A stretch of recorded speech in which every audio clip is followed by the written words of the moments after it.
শুভেচ্ছা। মাছরাঙার সাপ্তাহিক আলোচনা অনুষ্ঠান প্রাসঙ্গিকে আপনাদের স্বাগতম। সঙ্গে আছে আমি নুরুন নাহার উইলি। আমাদের দৈনন্দিন জীবনের সামাজিক ও রাজনৈতিক বাস্তবতা যা কিছুই প্রাসঙ্গিক তা নিয়ে আমরা আলোচনা করব আমাদের অনুষ্ঠানে। প্রাসঙ্গিকে আজকে আমাদের সাথে অতিথি হিসেবে আছেন বিএনপির স্থায়ী কমিটির সদস্য মেজর অবসরপ্রাপ্ত হাফিজউদ্দিন আহমেদ বীর বিক্রম। স্বাগতম আপনাকে। কেমন আছেন? ভালো আছি, ধন্যবাদ। আমরা আসলে শুরু করতে চাই আলোচনা প্রার্থীর বিষয় দিয়ে। বিএনপির যেহেতু প্রার্থী বাছাই চলছে এবং খুব শেষ পর্যায়ে আপনারা এসে গেছেন বলে আমরা জানি, তো আসলে মানে বিএনপি প্রার্থী বাছাই কোন পর্যায়ে আছে, কবে নাগাদ আসলে চূড়ান্ত প্রার্থী কারা হচ্ছেন জানা যাবে? এই মাসের শেষ নাগাদ 200 প্রার্থীর নাম ঘোষণা করার পরিকল্পনা আছে আমাদের। তারপর বাকি থাকে 100। তার মধ্যে সম্ভবত 40 থেকে 50টা আমরা শরিক দলকে, মিত্রদেরকে দিতে হবে। বাকি 40টা যেখানে বা 50টা যেখানে কন্টেস্ট খুব ক্লোজ এবং প্রতিদ্বন্দ্বিতা বেশি, সেখানে একটু সময় নিয়ে দেওয়া হবে। তবে এই মাসে আশা করি শেষ দিকে অনেকটাই পরিষ্কার হয়ে যাবে। এই মানে একটা প্রার্থীর পেছনে তো আসলে আরো অনেকগুলো প্রার্থীর প্রত্যাশী আছে এবং অনেকেই আসলে মনোনয়নটা চায়, যেহেতু বিএনপি বড় দল।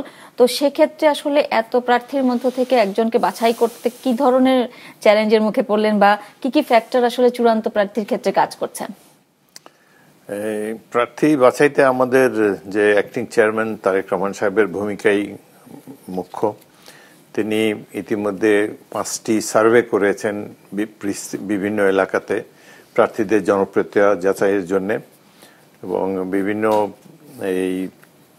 বিভিন্ন যে যাচাইয়ের ফলে এখন মোটামুটি তারও একটা ধারণা হয়েছে, আমরাও জানতে পেরেছি যে কারা জনপ্রিয় প্রতিনিধি। সুতরাং আমার মনে হয় যে বেস্ট পসিবল প্রার্থীকেই, বেস্ট ক্যান্ডিডেটকেই আমরা দিতে পারবো।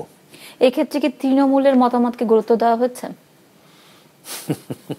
এটা তৃণমূলে জিজ্ঞাসাবাদ করা হয়, বাট সাধারণত যারা সিনিয়র তারা বা দলের নেতৃত্বে যারা আছে তারা অ্যাসেস করতে পারে ভালো।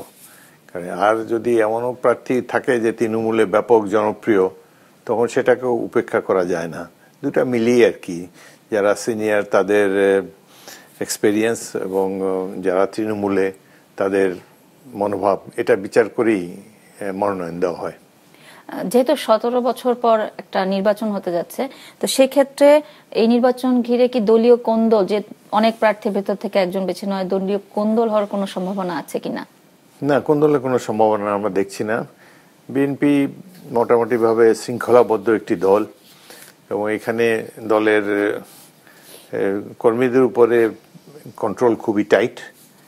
এখানে ইচ্ছামতো কথাবার্তা বলা যায় না, ইচ্ছামতো যা খুশি তা করা যায় না। এবং সবাই দলকে, যেহেতু 17 বছরে আমাদের অনেক তিক্ত অভিজ্ঞতা রয়েছে, দল ক্ষমতায় না থাকলে কত কষ্ট পেতে হয় সেটা তো আমরা সবাই সাক্ষী। সুতরাং এখন সবাই দল ক্ষমতা যাক, এটা সবাই চায়, এবং দলের ভাবমূর্তি ক্ষুণ্ণ হোক বা মানুষজন বিএনপিকে নিয়ে হাসি ঠাট্টা করতে পারে, এ ধরনের পরিস্থিতিতে কেউ যাবে না। এবং আমরা মনে করি যে দল থেকে যাকে যাকে মনোনয়ন দেওয়া হবে, যারা মনোনয়ন পাবেন না তারা দলের জন্য কাজ করবেন। মানে বিদ্রোহী প্রার্থী হওয়ার কোনো সম্ভাবনা আপনারা দেখছেন না? একটা দুটা ছাড়া কোনো সম্ভাবনা দেখছি না। 2-1টা হতেও পারে, নাও হতে পারে। বিদ্রোহী প্রার্থীর সংখ্যা অন্যান্য বারের তুলনায় কম এবার। বিদ্রোহী প্রার্থী কেউ হলে দলের স্টেপ কি থাকবে? দল তাকে সরাসরি বহিষ্কার প্রথমে বোঝাবে, তারপর যদি কাজ না হয় বহিষ্কার করবে। বিএনপির এবারে প্রার্থী বাছাইয়ের ক্ষেত্রে কোনো চমক থাকছে কিনা? মানে কোন ধরনের নেতৃত্ব আমরা সব থেকে বেশি দেখতে পাবো? কেমন চমক কিছু দেখি না। এলাকায় যে জনপ্রিয় আছে, চমকের কোনো একদম আননোন, আনএক্সপেক্টেড এরকম কাউকে দেখি না আর কি। তরুণ নেতৃত্ব বা নারী প্রতিনিধিত্বের ক্ষেত্রে কি কোনো ধরনের সিদ্ধান্ত আছে কিনা? বিএনপিতে অনেক স্মার্ট নারী নেতৃত্ব আছে, এবং এরা অনেক ক্ষেত্রে পুরুষের চেয়ে কোনো দিক দিয়েই কম না। তো সুতরাং তাদেরকে তো নিশ্চয়ই মূল্যায়ন করা হবে। এবং তরুণ প্রার্থীদেরও, বিএনপি তো তরুণদের দল, আমাদের চেয়ারপারসনও অনেক কম বয়স্ক অন্যান্য দলের চেয়ারম্যানদের তুলনায়।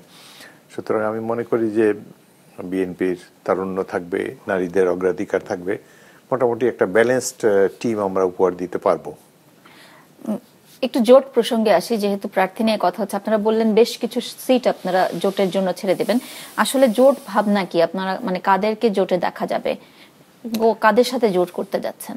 একটা হলো এই যে শেখ হাসিনার স্বৈর সরকারের বিরুদ্ধে আমরা প্রায় 16 বছর আন্দোলন করেছি, সেখানে যারা আমাদের সাথে ছিল, প্রথমে 4 দলীয় জোট, 5 দলীয় জোট, 20 দলীয় জোট, 18 দলীয় জোট, তো এখনো সেই জোট আমাদের সাথে রয়েছে। সেই নাগরিক ঐক্য এবং অন্যান্য দল তারা আমাদের সাথে থাকবে। এর বাইরেও মোটামুটি কয়েকজন ব্যক্তিও আমাদের সাথে থাকতে পারে। আর একটা ছাত্রদের যে দল বা যারা এনসিপি যারা মুখ্য ভূমিকা পালন করেছিল এক সময়, তাদেরকেও সাথে রাখার জন্য সম্ভাবনা আছে। এটা অবশ্য তাদের উপর নির্ভর করে তারা কোন দিকে ঝুঁকবে সেটা করে। তবে আমার মনে হয় যে বিএনপির সাথে যারা আন্দোলন করেছে, একসাথে রাজপথে ছিল, তাদেরকে ভালোভাবে মূল্যায়ন করা হবে। পুরো জোটের জন্য আসলে কতগুলো সিট বিএনপি আসলে রাখছে? আমার ধারণা 40 থেকে 50 ম্যাক্সিমাম। সেক্ষেত্রে এনসিপি আসলে কতগুলো পেতে পারে?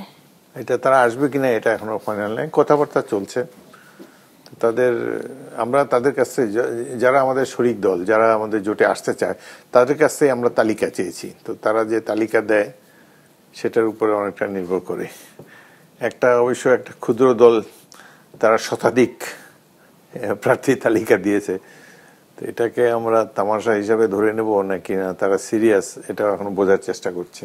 এই যে বিএনপির যে মনোনয়ন, মানে প্রার্থী যারা থাকে তাদের জন্য দেখা যায় তৃণমূলের অন্যরা কাজ করে। তো বিএনপির বাইরে যখন জোট থেকে আপনারা প্রার্থী দেবেন, তাদের জন্য আসলে বিএনপি নেতাকর্মীরা কাজ করবে কিনা? অবশ্যই করবে বিএনপি। আমরা আরো একটা চেষ্টা করছি যে তাদেরকে ধানের শীষ যাতে দেওয়া হয়। নির্বাচন কমিশন অলরেডি ডিসাইড করেছে যে যার যার অরিজিনাল পার্টি নিয়ে, তারা সিম্বল নিয়ে তারা নির্বাচনে প্রতিদ্বন্দ্বিতা করবে।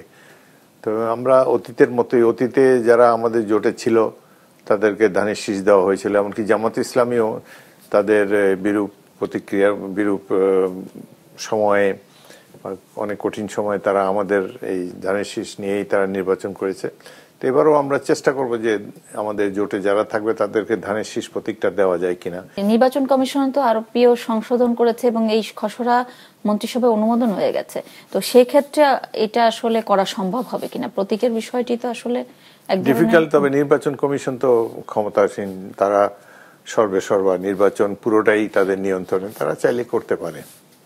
এই নির্বাচনের জন্য আসলে বিএনপির অন্য যারা সমর্থক আছে বা দলীয় কর্মী আছে, তাদের জন্য অবশ্যই বেগম খালেদা জিয়া একটি প্রধান আকর্ষণ। তো তার বিষয়ে জানতে চাই যে নির্বাচনে আসলে তাকে কি ভূমিকায় দেখা যাবে, বা নির্বাচনী প্রচারণায় তিনি অংশ নেবেন কিনা, এবং কয়টি আসন থেকে আসলে তিনি নির্বাচন করবেন?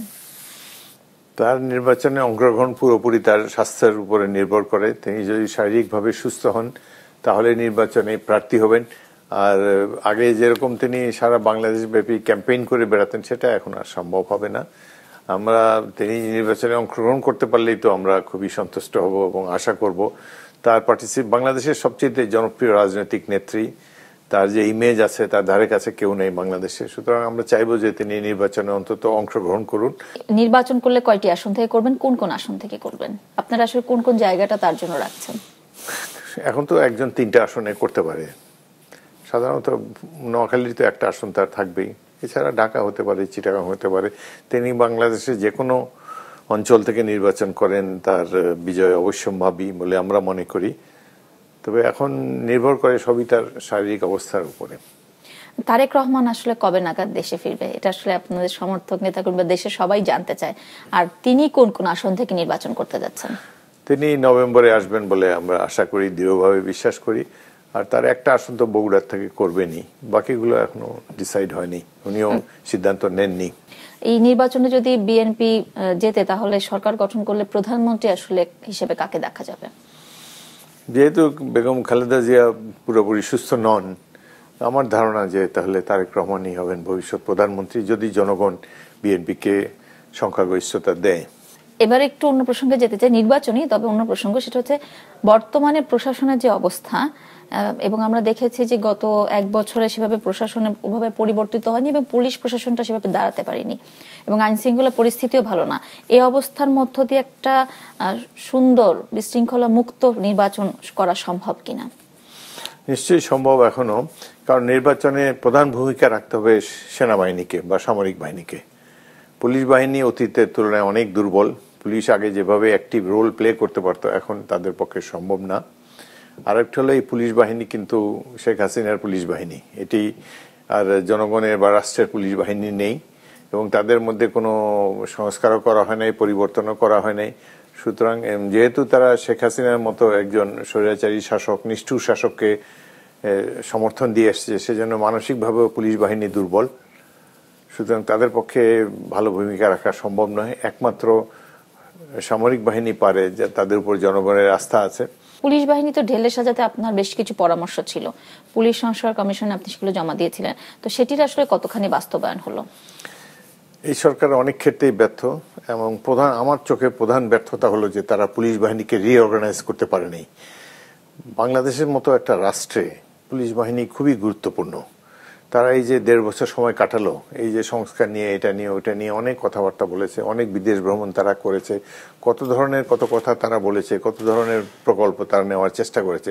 তাদের পক্ষে প্রধান দায়িত্ব হওয়া উচিত ছিল আমার বিবেচনায় যে তারা পুলিশ বাহিনীকে রিঅর্গানাইজ করবে। তাদেরকে স্ট্রেট অ্যাওয়ে অন্তত 50,000 পুলিশম্যান অফিসার তাদেরকে রিক্রুট করা উচিত ছিল বিশ্ববিদ্যালয়ের ছাত্রদের মধ্যে থেকে বা কলেজের ছাত্রদের মধ্যে থেকে যারা কোয়ালিফাইড, এবং এদেরকে যদি 6 মাস ট্রেনিং দিত, 1.5 বছর তো তারা পার করলো, 6 মাস ট্রেনিং দিলে একটা দক্ষ পুলিশ বাহিনী আমরা পেতাম। রাষ্ট্রের সকল অ্যাটেনশন এটার উপরে দিলে আজকে যদি 60,000-এর একটা দক্ষ নিরপেক্ষ পুলিশ বাহিনী আমরা পেতাম, তারা ইলেকশনটা কন্ডাক্ট করতে পারতো ভালোভাবে।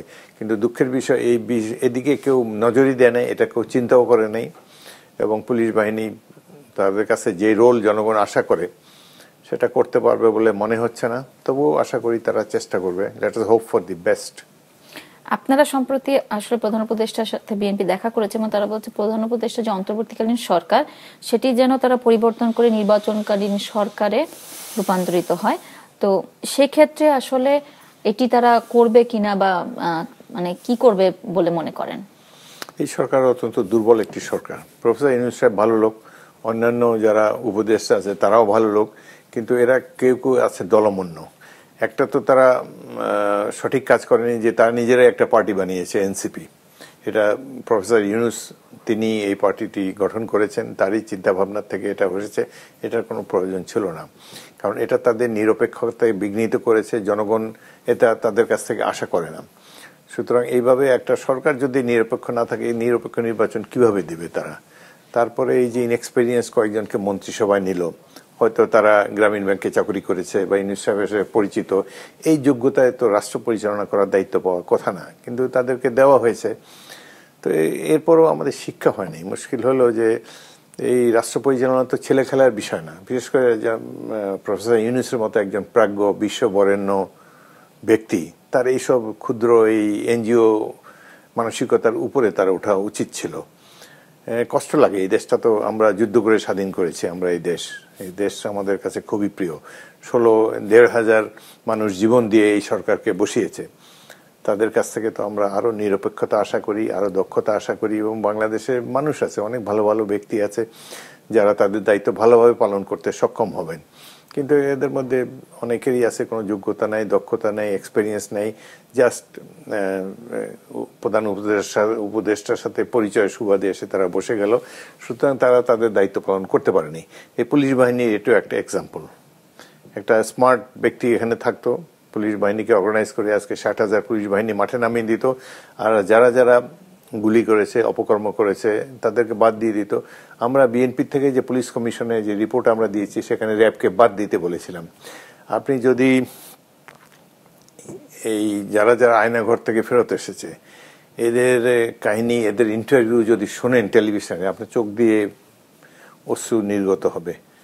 এদের যে মানুষ বাঙালি হয়ে বাঙালিদের উপরে, নিজ দেশে মানুষের উপরে এরকম অত্যাচার করা যায়, নৃশংস হতে পারে, কই তাদের তো কারো কোনো শাস্তি বিধান করা হয় নাই। এই 1.5 বছরে এটা তো অন্তত করতে পারতো। প্রমাণের তো কোনো অভাব নেই। তো যাই হোক, এগুলো দেখতে মনে হয় যে এই একটা দুর্বল সরকার, তারা তেমন কিছুই করতে পারেনি।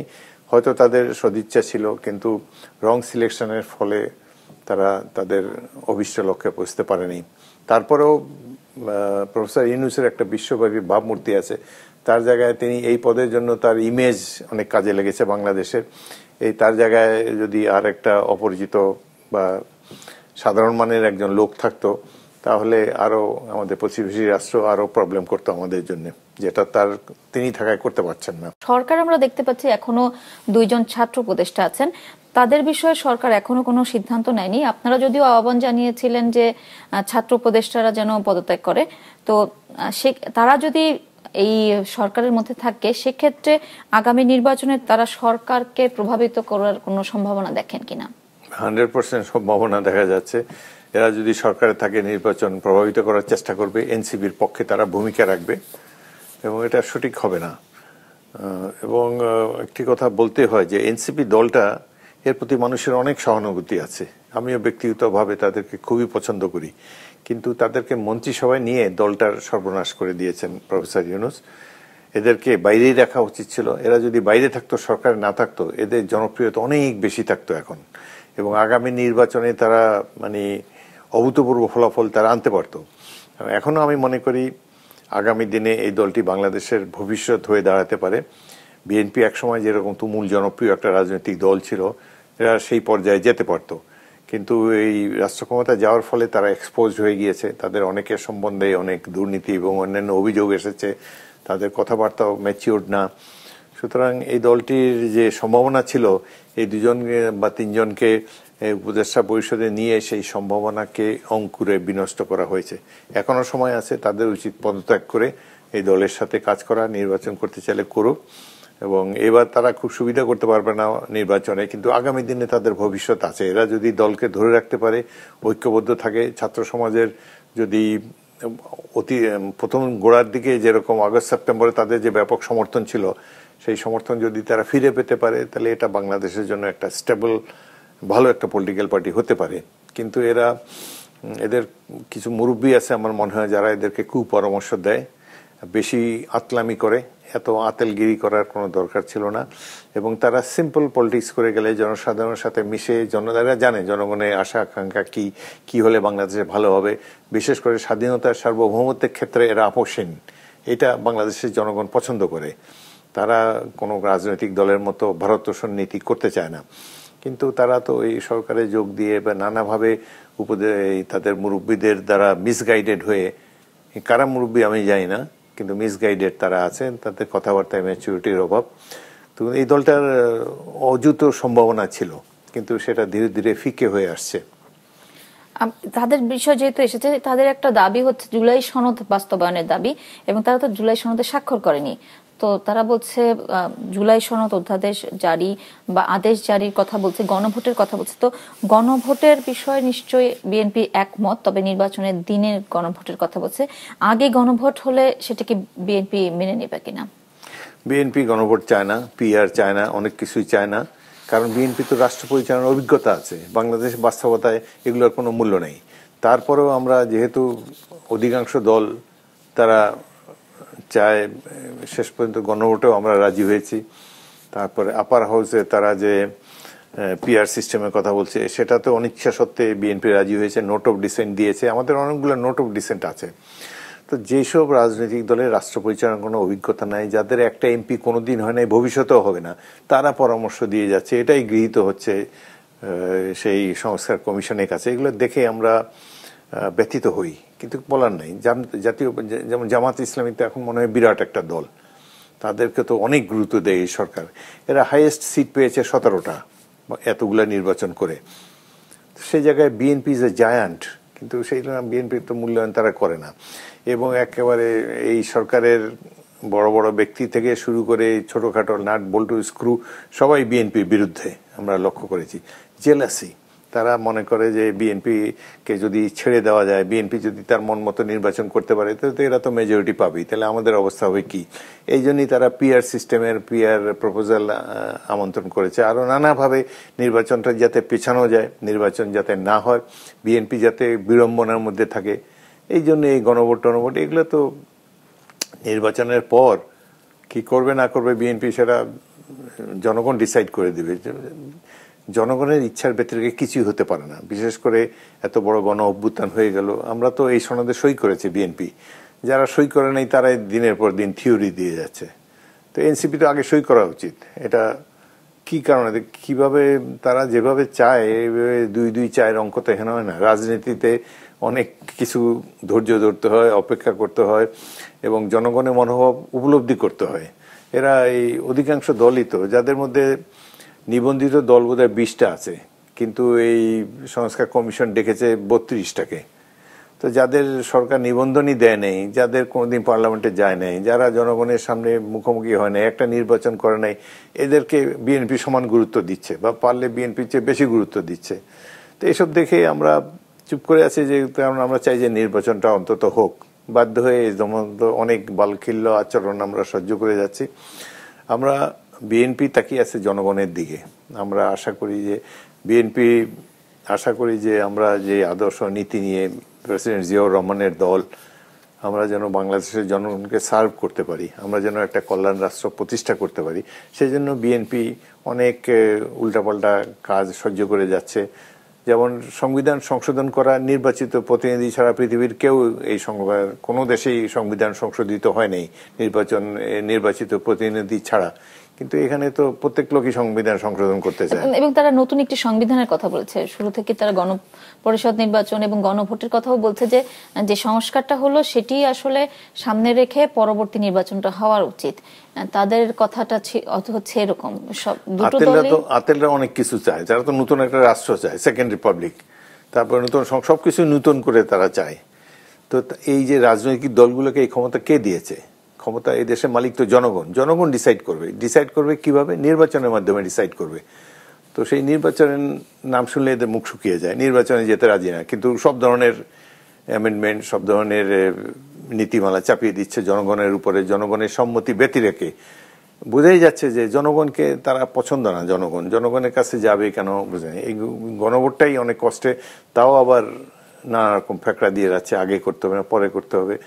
এই যে মানে তালটা পড়ে ধপ করলো না ধপ করে পড়লো, এই বিতর্কের উপরেই তো 4 মাস 5 মাস চলে যাচ্ছে। মানে অদ্ভুত সব লোক, যাদের রাষ্ট্র পরিচালনার কোনো কিছুই নাই, জনগণের সাথে কোনো সম্পর্ক নাই, যাদের নেতারাই বিদেশ থেকে আমদানি করা হয়েছে, এরা বাংলাদেশের জনগণের উপরে অনেক নতুন কিছু চাপিয়ে দিতে যাচ্ছে, যেটি ধোপে টিকবে না। জনগণের মতামত নেওয়ার তো কোনো, নির্বাচন ছাড়া তো জনগণের মতামত নেওয়ার কোনো দ্বিতীয় কোনো পন্থা দেখি না। আপনি বলছিলেন যে সরকার জামাত ইসলামীকে অনেক গুরুত্ব দিচ্ছে, আপনাদের থেকে বেশি। তো তাদেরকে এত গুরুত্ব দেওয়ার আসলে কারণ কি? এরা খুব কৌশলী। তারা এই যে অ্যাডমিনিস্ট্রেশনে তাদের লোক ঢুকিয়ে দিয়েছেন, সচিব, অনেক গুরুত্বপূর্ণ সচিব, তারা অলরেডি তারা বসে গিয়েছেন। তারপরে ব্যাংক, বিমা, অনেক জায়গাতেই তাদের লোকেরা, পছন্দের লোকেরা বসে গিয়েছে। পুলিশ বাহিনীতে, সামরিক বাহিনীতে, অনেক জায়গাতেই তাদের মতবাদে দীক্ষিত লোকজন বসে গিয়েছে। বিএনপি এটি খেয়াল করে নেই বা চিন্তা করে নেই। এরা খুব কৌশলী গোপনে কাজ করে গিয়েছে, যার ফলে এখন জনগণের মধ্যে তাদের কি সমর্থন আছে আগামী নির্বাচনে দেখা যাবে। কিন্তু মনে হচ্ছে যে তারা বিরাট একটা শক্তি, এবং এই 5ই আগস্টের আগে তো কোনো খবরই ছিল না। কিন্তু এখন তারা অনেক কৌশলী অন্যান্য দলের তুলনায়, সেই জন্য তারা তাদের ইনফ্লুয়েন্স করার মতো অবস্থানে রয়েছে। বিএনপির সাথে তো দীর্ঘদিন মিত্র ছিল জামাত, তো তারা তো এখন মূল প্রতিপক্ষ। তো প্রতিপক্ষ হিসেবে জামাতকে আপনাদের মোকাবেলাটা কি চ্যালেঞ্জ হয়ে দাঁড়াবে, যেহেতু তারা অনেক কৌশলী আপনারা বলছেন? বিএনপিকে আমরা এখনো মিত্র বলে মনে করি, কারণ আমরা এক তো দীর্ঘদিন একসাথে ছিলাম, আন্দোলন করেছি, তাদেরকে আমরা মন্ত্রিসভায় স্থান দিয়েছি আমাদের নেত্রী, এবং একই ছিলাম। এখন হঠাৎ করে তাদের মনে চিন্তা হলো যে রাষ্ট্র ক্ষমতার কাছাকাছি তারা পৌঁছে গিয়েছে, সুতরাং কতদিন আর বিএনপির সেকেন্ড অল্টারনেটিভ হয়ে থাকবে। তারা নিজেরাই এবার সাফল্যতা অর্জন করে রাষ্ট্র ক্ষমতার তাদের দাবি সেটা পেশ করতে যাচ্ছে। সেটা ভালো, গণতান্ত্রিক দল হিসাবে তারা তো, এদের আবার কথাবার্তা ভালো, এদের নেতৃবৃন্দের কোনো বদনাম নাই, এবং বিশেষ করে তাদের যে সভাপতি, সেটি কথাবার্তায় অনেক ব্যালেন্সড, এবং তাই তবে এখন তারা তো ক্ষমতা যাওয়ার চেষ্টা করছে, সব রাজনৈতিক দলই তো ক্ষমতায় যাওয়ার চেষ্টা করবে, জামাতও চেষ্টা করছে, এবং এখন পর্যন্ত তিক্ততার সৃষ্টি হয় নাই। তবে এই যে পিআর সিস্টেম বা নানান ধরনের অবস্ট্যাকল সৃষ্টি করার চেষ্টা করছে স্মুথ নির্বাচনের মাঠে, এটা আমাদের খুব পছন্দ না। আবার তাও তারা ট্যাকটিক্যালি তাদের সুবিধা হবে মনে করে বিএনপিকে তারা লেজে গোবরে করে দিতে চায় নির্বাচনের আগে। সেটি এদের পক্ষে সম্ভব না, কারো পক্ষেই সম্ভব না। বিএনপি ভালো মন্দ যাই করুক নিজের গুণে করবে বা নিজের দোষে করবে। সুতরাং বিএনপিকে অন্য কেউ ইনফ্লুয়েন্স করে বিএনপির ক্ষতি করতে পারবে না। বিএনপি ক্ষতি করলে বিএনপি নিজেই করবে। তো যাই হোক, তবুও আমরা আশা করি একটা সুষ্ঠু নির্বাচন হোক। জনগণ যদি তাদেরকে বেছে নেয় আমাদের কোনো আপত্তি নেই, যাদেরকে বেছে নেবে তাদেরকে আমরা মান্য করব। আপনি বললেন বিএনপির ক্ষতি করলে বিএনপি নিজেই করবে, তো বিএনপির বিরুদ্ধে সবচেয়ে বড় অভিযোগ আসলে চাঁদাবাজি নিয়ে 5 আগস্টের পরে। এটির প্রভাব আসলে ভোটে কতখানি পড়বে বা বিএনপির ক্ষতি করলো কিনা? অনেক প্রভাব পড়বে। বিএনপির চাঁদাবাজি যতটা না করেছে, প্রচার হয়েছে তার চেয়ে অনেক বেশি। তো একটু হতে দেওয়া উচিত হয়নি। এগুলা কন্ট্রোল করা খুবই ডিফিকাল্ট। তবে বিএনপি প্রাণপণ চেষ্টা করছে। আমাদের হাইকমান্ড থেকে কয়েক হাজার কর্মীকে বহিষ্কার করা হয়েছে এবং এখন পরিস্থিতি অনেকটা অনুকূলে আছে। চাঁদাবাজি অনেকটাই কমে গিয়েছে এবং নির্বাচনে আমি মনে করি যে এটা না হলে তো বিএনপির কোনো প্রার্থীকে এলাকায় যেতে হতো না নির্বাচনে। যেহেতু আওয়ামী লীগ সামনে নাই, ঢাকায় বসে আমরা ইলেকশন করতে পারতাম। কিন্তু এই চাঁদাবাজির অভিযোগ এবং কিছু কিছু সত্যতাও যার রয়েছে, এই ক্ষেত্রে আমাদেরকে এটার জন্য মাসুল দিতে হবে। তারপর আমি মনে করি যে এখনো বিএনপির যে পজিশন আছে, আমরা এখনো আশা করি যে বিএনপি সংখ্যাগরিষ্ঠতা পাবে আগামী নির্বাচনে। আমরা শুনছিলাম আসলে নির্বাচনী নানা কৌশল নিয়ে, তো বিএনপি সম্পর্কে জানতে চাই। বিএনপি তো এখন একটা সুসময়ের ভেতর দিয়ে যাচ্ছে, তো এই যে পরিবর্তিত রাজনৈতিক পরিস্থিতি, এখানে আসলে বিএনপিতে পরিবর্তন আসলো কতখানি? দলের মধ্যে গণতন্ত্রের চর্চাটা আসলে কতখানি বেড়েছে? বিএনপি তো একটা গণতান্ত্রিক দল, উদারনৈতিক দল। আমরা গণতন্ত্রকে সমুন্নত রাখার জন্য সকল পর্যায়ে চেষ্টা করি এবং যেই গণতন্ত্রের কথা, যেরকম যে একেবারে আনফেটার ডেমোক্রেসি, এটা বাংলাদেশে কোনো দলে নাই। বাংলাদেশে বড় দুইটা দল তো বিএনপি আর আওয়ামী লীগ। আওয়ামী লীগে তো গণতন্ত্র একেবারেই নাই। আর বিএনপিতে প্রথম দিকে যখন শুরু করেছে প্রেসিডেন্ট জিয়ার আমলে, তিনি দলটি গড়েছেন এবং নতুন দল হিসেবে তাকে শক্ত হাতে নিয়ন্ত্রণ করতে হয়েছে। তারপর বেগম জিয়ার আমলে গণতন্ত্র পূর্ণভাবে বিকশিত হয় বিএনপির মাধ্যমে। বেগম জিয়া সবসময় গণতান্ত্রিক মেথডের মাধ্যমে তার সকল সিদ্ধান্ত গ্রহণ করতেন। এখনও তিনি দলের চেয়ারপারসন অসুস্থ থাকার কারণে তিনি আগের মতো আর দায়িত্ব পালন করতে পারছেন না। সেই জায়গায় অ্যাক্টিং চেয়ারম্যান তারেক রহমান সাহেব দলকে পরিচালনা করছেন। তিনিও দেশে থাকতে পারেন না, 10,000 মাইল দূর থেকে এই দলকে পরিণত করছেন। তবে ধীরে ধীরে অতীতের চেয়ে গণতন্ত্র ধীরে ধীরে বাড়ছে। অনেক বছর আমাদের দলে কাউন্সিল হয় না, এটা আমাদের জন্য একটা অসুবিধাজনক।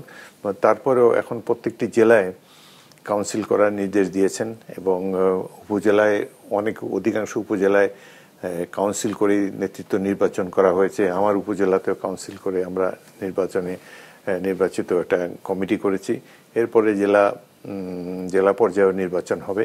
সুতরাং অতীতের তুলনায় গণতন্ত্র বিকাশমান এবং আগের চাইতে বেশি, আগের তুলনায়, এবং ধীরে ধীরে গণতন্ত্র পূর্ণভাবে বিকশিত হবে। বিশেষ করে জনাব তারেক রহমান দেশে আসার পর তিনি দূরে থাকায় অনেক ব্যাপারে তার তো ক্লিয়ার ফার্স্ট হ্যান্ড আইডিয়া নাই। দেশে আসার পরে তিনি এই দলের সাথে অঙ্গাঙ্গিভাবে মিশে যাবেন এবং তিনি দলটির নেতৃত্ব নেবার পর আমার ধারণা তিনি গণতন্ত্রকে নিজ মেথডে বা নিজ পরিকল্পনাতেই বিকশিত হওয়ার সুযোগ দেবেন। আপনি যেহেতু কাউন্সিলের কথা বলছেন, তো বিএনপির আসলে যে কেন্দ্রীয় কাউন্সিলটা হওয়ার কথা ছিল, সেটিও তো আসলে আমরা 1 বছর ধরে শুনছি বিভিন্ন সময় যে হবে, সেটি আসলে এখনো করা গেল না কেন, বা কোনো কিছুর জন্য আপনারা অপেক্ষা করছেন কিনা?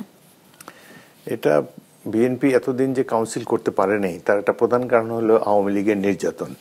বিএনপির উপরে আওয়ামী লীগের স্বৈরশাসকরা যে ধরনের অত্যাচার নির্যাতন করেছে, এশিয়া মহাদেশের কোনো দেশের উপরে, কোনো রাজনৈতিক দলের উপরে এহেন নির্যাতন গত 1.5 বছর তো আসলে সেটা ছিল না। গত 1.5 বছর তো আমরা নিজেদেরকে গুছিয়ে নিতেই ব্যস্ত হয়ে গেছিলাম। এখন হয়তো নির্বাচনের পরে হতে পারে কাউন্সিল, এবং এই যে আমরা যে এতদিন যে কাউন্সিল হয় নাই, এই জন্য আওয়ামী লীগের দুঃশাসন দায়ী। আমরা তো সবসময় দৌড়ের উপরে ছিলাম, আমরা প্রত্যেকেই অনেকবার করে জেলে গিয়েছি, অসংখ্য মিথ্যা মামলা, বাড়িঘরে যেতে পারে নাই। আমাদের তৃণমূল পর্যায়ে যে নেতা কর্মীরা, তারাও বাড়িঘরে থাকতে পারে নাই। আপনি দেখেছেন যে জেলখানার থেকে ছাত্রদল নেতাকে নিয়ে আসছে গাজীপুর থেকে বাবার জানাজায়, সেই জানাজায় ডান্ডা বেরিয়ে পড়ে জানাজা পড়ছে। নিষ্ঠুরতার কত উদাহরণ রয়েছে। হাজার হাজার কর্মীকে গুম করা হয়েছে, হত্যা করা হয়েছে। এদের এক একজনের কাহিনী যদি আপনি শোনেন, এত নিষ্ঠুর যে একজন শাসক হতে পারে বাংলাদেশে শেখ হাসিনা যা দেখিয়ে গিয়েছে, এইসব কারণে আমাদের কাছে কাউন্সিল হয়ে বিলাসিতা। আমরা আত্মরক্ষায় এত ব্যস্ত ছিলাম যে স্বাভাবিক দলীয় কার্যক্রম করতে পারিনি। এখন যদি ভালো পরিবেশ আসে, এখন তো আমরা নির্বাচন সংস্কার ইত্যাদির মধ্যে ব্যস্ত হয়ে পড়েছি। আমার মনে হয় নির্বাচনের পর আপনারা আরো গণতান্ত্রিক বিএনপিকে দেখতে পাবেন। দেশে আসলে ধর্মভিত্তিক রাজনীতির পুনরুত্থান আপনি বলছিলেন যে দেখা যাচ্ছে, তো এই যে মধ্যমপন্থার রাজনৈতিক দল হিসেবে বিএনপির জন্য এটা আসলে কতটা চ্যালেঞ্জের? বিএনপির বর্তমান স্ট্যান্ড ঠিকই আছে। বিএনপি ইসলামিক মূল্যবোধকে ধারণ করে, কিন্তু সাথে সাথে ওই যে ইসলামিক দলগুলা বা ধর্মভিত্তিক দলগুলা যেভাবে রাজনৈতিক মতাদর্শ প্রচার করে, তার সাথে বিএনপির ডিফারেন্স আছে। বিএনপি সাধারণ মানুষের মনোভাবকে গভীরভাবে ধারণ করে, উপলব্ধি করে, এবং আমরা ধর্মকে ধর্মের জায়গায় ধর্ম, রাজনীতি জায়গায় রাজনীতি। আমরা ধর্ম নিয়ে ব্যবসা করতে চাই না। কিছু কিছু রাজনৈতিক দল অবশ্যই ধর্ম নিয়ে ব্যবসা করে। এমন রাজনৈতিক দলও আছে ভোটারদের কাছে গিয়ে বলে, এই বাক্সয় ভোট দিলে ভোট পাবেন অভিজি, এই বাক্সয় ভোট দিলে সরাসরি বেহেশতে চলে যাবা, এই ধরনের কথা গ্রামাঞ্চলে বলে। বিএনপি তো এই ধরনের রাজনীতি কখনোই করে না, করবে না। এবং বিএনপি ইসলামকে ধারণ করে এবং বিএনপি ইসলামী মূল্যবোধে বিশ্বাসী একটি রাজনৈতিক দল। সুতরাং ধর্মের সাথে আমাদের কোনো বিরোধ নাই, বা আমাদেরকে কে কি ট্যাগ দিল বিএনপি সেটা নিয়ে মোটেও চিন্তিত নই। জনগণ, বাংলাদেশের মানুষ জানে বিএনপি কি চায়। সবটা আমরা হয়তো বাস্তবায়ন করতে পারি না, বা আমাদের কথায় কাজের মধ্যে কিছুটা ফারাক থাকতে পারে, বাট বিএনপির লক্ষ্য যে একটা কল্যাণ রাষ্ট্র প্রতিষ্ঠা করা এবং প্রত্যেকটি ধর্মকে সম্মান দেওয়া, সকল ধর্ম মানুষ যাতে দল মত ধর্ম বর্ণ নির্বিশেষে বাংলাদেশের নাগরিক হিসাবে সুখে শান্তিতে বসবাস করতে পারে, এই ধরনের একটি সমাজ গড়ার জন্য বিএনপি সবসময় সচেষ্ট। একটা পারসেপশন আছে যে যতই দিন যাচ্ছে ততই ভোটের মাঠে বিএনপি পিছিয়ে পড়ছে আর জামাতে গিয়ে যাচ্ছে, এবং বিশ্ববিদ্যালয়ের নানান ফলাফল যেগুলো ডাকসু বা অন্যান্য বিশ্ববিদ্যালয়ের ফলাফলগুলোকে এটার রেফারেন্স হিসেবে দেখানো হয়। এটি নিয়ে আপনারা কি বলবেন? বিএনপি যখন এই 5ই আগস্টের পর বিএনপির জনপ্রিয়তা ছিল তুঙ্গে, এবং যতই দিন যাচ্ছে বিএনপির জনপ্রিয়তা কিছু কিছু কমছে। এটা সকল দলের বিরূপ প্রচারণার কারণে হতে পারে, কিছু কিছু চাঁদাবাজিও হতে পারে। তবে এখনো নির্বাচন জেতার জন্য যে জনপ্রিয়তা প্রয়োজন সেটা বিএনপির রয়েছে। তবে 5ই আগস্টের পর যে তুমুল জনপ্রিয়তা ছিল সেখানে কিছুটা কমেছে, এটা আমাকে স্বীকার করতেই হচ্ছে। তবে এখন ধীরে ধীরে দলটি আরো স্টেবল হচ্ছে। নির্বাচন যখন প্রচারণা পুরোদমে শুরু হয়ে যাবে, তখন জনগণ দেখতে যাবে যে বিএনপিকে চ্যালেঞ্জ করার মতো দল এখনো মাঠে দেখা যাচ্ছে না, সেটা সবাই উপলব্ধি করতে পারবে। আমার কথাটি হয়তো একটু বেশি কনফিডেন্স দেখানো হয়ে গেল, কিন্তু নির্বাচনী মাঠে গেলে যখন জনতার স্রোত যখন দেখবেন, মিটিং মিছিল যখন দেখবেন, তখন দেখা যাবে যে বিএনপি কত শক্তিশালী একটি দল। বিএনপি তো সবসময় প্রতিপক্ষ ছিল আওয়ামী লীগ, এবার তো তারা নির্বাচনী মাঠে থাকছে না, তো এটি বিএনপির জন্য স্বস্তিদায়ক কিনা? স্বস্তিদায়ক না। আমরা চাই বিএনপি, আওয়ামী লীগ থাকতো মাঠে।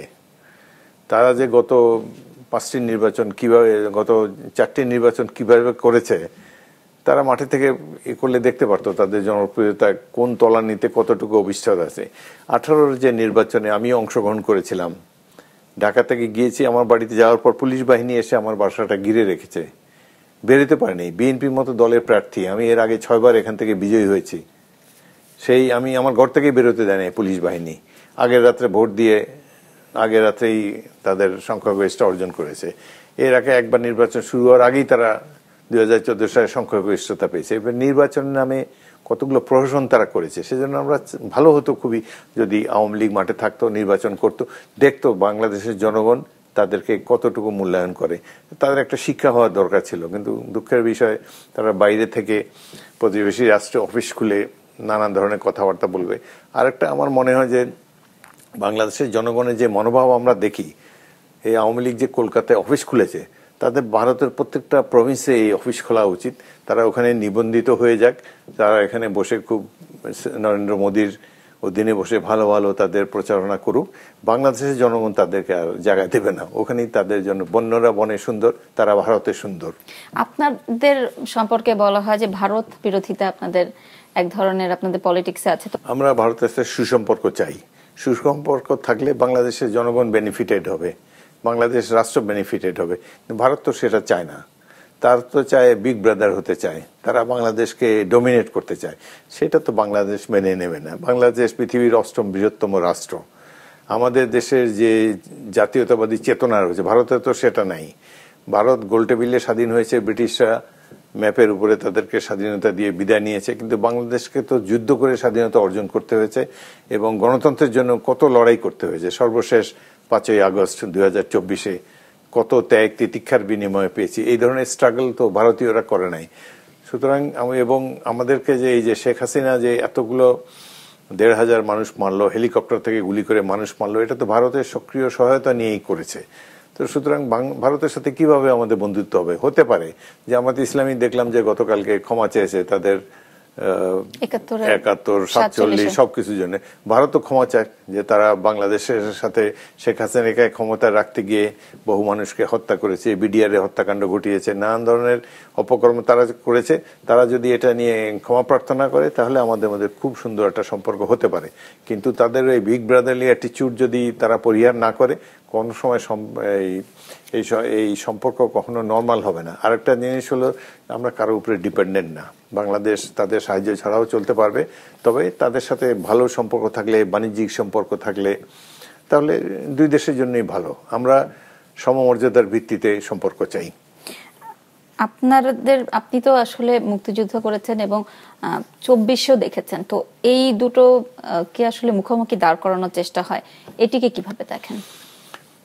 এই যে 5ই আগস্টে গণ অভ্যুত্থানে এখানে জামাতে ইসলামীর ছাত্র সংগঠন, ইসলামী ছাত্র শিবির, তারা এফেক্টিভলি এখানে পার্টিসিপেট করেছে, অংশগ্রহণ করেছে। তো যার ফলে এই যে ছাত্র নেতাদের মধ্যে তাদের ইনফ্লুয়েন্স রয়ে গেছে, সেই কারণে তারা ধীরে ধীরে তাদের ওই যে 71 সালের স্টিগমা সেটা তো কাটাতে পারেনি। তবু ভাবছে যে 1971-এর মহান মুক্তিযুদ্ধকে যদি পাশে ঠেলে রাখা যায়, যদি এটাকে ভুলিয়ে দেওয়া যায় জনগণের কাছে, যেটি সম্ভব নয়, তারা সেই ধরনের একটা চেষ্টা করেছে। নতুন একটা রিপাবলিক, নতুন একটি সংবিধান। বাংলাদেশের স্বাধীনতা যুদ্ধের কোনো মেনশনই নাই। স্বাধীনতার যুদ্ধ ছিল জনতার যুদ্ধ, 7 কোটি মানুষের যুদ্ধ। সেটাকে তো তারা ভুলিয়ে দিতে পারে না। কিন্তু 71-এ তাদের যে অপরাধ বোধ, সেটার থেকেই তারা 71-কে মাইনাস করতে চেয়েছিল। সেই জন্যই তারা মুক্তিযুদ্ধের বিপক্ষের একটা শক্তি হিসাবে আবির্ভূত হয়েছে। কিন্তু এখন ধীরে ধীরে দেখা যাচ্ছে যে এটা এত বড় একটা ঐতিহাসিক সত্য এবং এত মানুষের ত্যাগ তিতিক্ষা আত্মদান, যার ফলে এটিকে মাইনাস করার মোটেই সম্ভব নয়। আমরা তো এখনো জীবিত আছি। এই দেশে অনেক মুক্তিযোদ্ধা যারা জীবনের বিনিময়ে এই দেশের স্বাধীনতা অর্জন করেছে। সেই জন্যই মুক্তিযুদ্ধ কোনো হেলাফেলার বিষয় নয়, এটাকে কেউ একপাশে ছুঁড়ে ফেলতে পারে না, সেই জন্য এখানে আছে। কিন্তু এই 5ই আগস্টকে মুক্তিযুদ্ধের চেয়েও বড় দেখাবার একটা প্রচেষ্টা যারা কিছু কিছু অংশগ্রহণকারীদের মধ্যে ছিল। আর এখন তো দেখাই যাচ্ছে যারা 5ই আগস্টে অংশগ্রহণ করে নাই তারা এখন দণ্ডমুণ্ডের কর্তা হয়েছে, তারা রাষ্ট্র পরিচালনা করছে। এদের কোনো রোল ছিল না।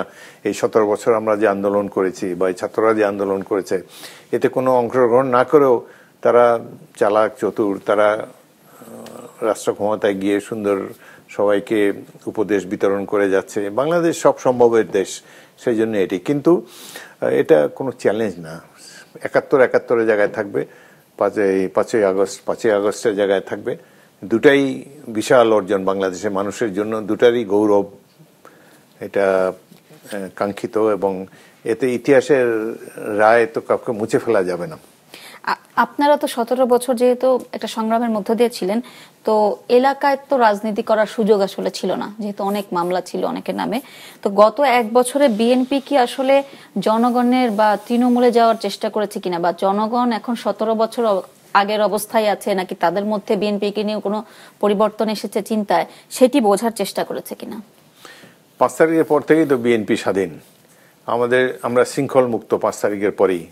সাথে সাথেই আমরা যে যার এলাকাতে, যার কর্মস্থলে, সব জায়গাতেই বিএনপি সগৌরবে সমহিমায় অবস্থান গ্রহণ করেছে এবং এখনো জনগণের সাথে মিলেমিশেই আছে বিএনপি, নির্বাচনী প্রচারণাও চালাচ্ছে। সুতরাং বিএনপির যে আওয়ামী লীগ আমলের যে দুঃশাসনের যে তিক্ত অভিজ্ঞতা সেটি আমরা মনে ধরে রেখেছি, কিন্তু কোনো প্রতিশোধমূলক তৎপরতার মধ্যে যাওয়া হয়নি। এবং আমরা আশা করব যে আমাদের এত ত্যাগের বিনিময়েও বাংলাদেশ রাষ্ট্রটা যাতে ভালোভাবে থাকে, এই দেশে যাতে গণতন্ত্র নিজের মহিমায় প্রতিষ্ঠিত হয়, সাধারণ মানুষের যে মৌলিক অধিকার সেগুলোর প্রত্যেকে যখন ফিরে পায়, নির্বাচনের নামে প্রহসন যেন আমাদেরকে আর দেখতে না হয়, এটা আমরা আশা করি। এবং 1971 মহান মুক্তিযুদ্ধ ছিল গণতন্ত্র প্রতিষ্ঠার যুদ্ধ, সেই গণতন্ত্র আজও অর্জিত হয়নি। তো আমরা আশা করব আগামী দিনে, বিশেষ করে এই নির্বাচনের পর, এই দেশে একটা গণতান্ত্রিক ব্যবস্থা সুপ্রতিষ্ঠিত হবে, এটাই আমাদের কামনা। একদম শেষ একটা প্রশ্ন করতে চাই। ব্যক্তিগতভাবে আসলে অনেকেই আপনাকে বিপ্লবী রাজনীতিবিদ বলে থাকেন এবং আপনার রাজনৈতিক ক্যারিয়ারে আমরা দেখেছি অনেক চড়াই উতরাই গিয়েছে। আপনি এক সময় বলেছিলেন আপনি বিএনপির রাজনীতি আর করবেন না, রাজনীতি থেকে অবসরে যাওয়ার কথা জানিয়েছিলেন, আবার ফেরত এসেছেন। তো এই বিপ্লবী ভূমিকা আপনার আসলে ক্যারিয়ারে কোনো বাধা বা চ্যালেঞ্জ তৈরি করে কিনা? আমি মোটেই বিপ্লবী নই। বিপ্লবীরা তো আর ভোটে দাঁড়ায় না। আমি ছবার, আমার এলাকার মানুষ, আমার কোনো গুণ না থাকা সত্ত্বেও তারা ছবার আমাকে জাতীয় সংসদে পাঠিয়েছে। বাকি দুবার তো ঘর থেকে বেরোতে পারিনি, নিজের ভোটও দিতে পারিনি। সুতরাং আমি গণতন্ত্র মানা একজন সাধারণ মানুষ। বিপ্লবী হওয়ার মতো সাহস বা বিপ্লবী হওয়ার মতো যোগ্যতা আমাদের নাই। প্রয়োজন হলে আবার যদি সামনে কোনো বিপ্লব হয়, প্রকৃত বিপ্লব, সেটাতে আমি এই পড়ন্ত বয়সে অংশগ্রহণ করতে রাজি আছি। তবে একটা জনকল্যাণমূলক রাষ্ট্র একটা দেখতে চাই। কল্যাণ রাষ্ট্র প্রতিষ্ঠার জন্য অতীতেও সংগ্রাম করেছি, সামনেও করব। আর রাজনীতি তো এক চড়াই উতরাই তো থাকেই, বিশেষ করে রাজনীতি তো সবাইকে মিলেই। আমার সম্বন্ধে দলে অনেক ভুল বোঝাবুঝি ছিল, সেটি সাম্প্রতিককালে কেটে গিয়েছে। তো যথেষ্ট বয়সের কারণে আমি যতটুকু অ্যাক্টিভ হওয়া উচিত ছিল ততখানি অ্যাক্টিভ হতে পারি না। তবে বিএনপি দেশের ভবিষ্যৎ, বিএনপি আমাদের প্রিয় দল, 33 বছর এই দল করি। শহীদ রাষ্ট্রপতি জিয়াউর রহমান আমার মুক্তিযুদ্ধে আমার কমান্ডার ছিলেন, তিনি এবং আমি অনেক দিন একই বাংকারে ছিলাম দীর্ঘপথ। সিলেট, আমরা 18টা জেলা ছিল বাংলাদেশে 1971 সালে। একটি মাত্র জেলা মুক্তিবাহিনী এককভাবে দখল করেছে, সেটা হলো সিলেট জেলা। সিলেট জেলার সদর জেনারেল জিয়ার বাহিনী প্রথম ইস্ট বেঙ্গল, জেড ফোর্সের প্রথম ইস্ট বেঙ্গল সিলেট শহর দখল করে। সেখানে আমার মুখ্য ভূমিকা ছিল। এই যুদ্ধে অংশগ্রহণের জন্য তৎকালীন মেজর জিয়াউর রহমান আমাকে বীর শ্রেষ্ঠ খেতাবে ভূষিত করার জন্য লিখিত সাইটেশন দিয়েছিল। তো জিয়াউর রহমান এবং বেগম জিয়ার সাথে গভীর সম্পর্কের কারণে আমি এখনো রাজনীতি করি এবং বিএনপি একটি ভালো উন্নত দল। এবং জেনারেল প্রেসিডেন্ট জিয়া যেই স্বপ্ন ধারণ করে বিএনপি গড়েছিলেন, সেই স্বপ্ন বাস্তবায়িত করার জন্য বিএনপির প্রত্যেকটি নেতাকর্মী একনিষ্ঠ। আমিও তাদের একজন। চেষ্টা করব যে কল্যাণ রাষ্ট্রের স্বপ্ন শহীদ রাষ্ট্রপতি জিয়াউর রহমান আমাদের দেখিয়ে গিয়েছেন, সেটি ধীরে ধীরে আমরা বাস্তবায়িত করতে পারবো। স্যার, আপনাকে অনেক ধন্যবাদ আমাদের এই পর্বে অতিথি হিসেবে আসার জন্য। সময় হলো বিদায় নেওয়ার। দর্শক, এই ছিল আমাদের আজকের প্রাসঙ্গিকে। পরবর্তী পর্বে আমরা আবারও হাজির হব কোনো অতিথিকে সাথে নিয়ে। সেই পর্যন্ত শুভরাত্রি।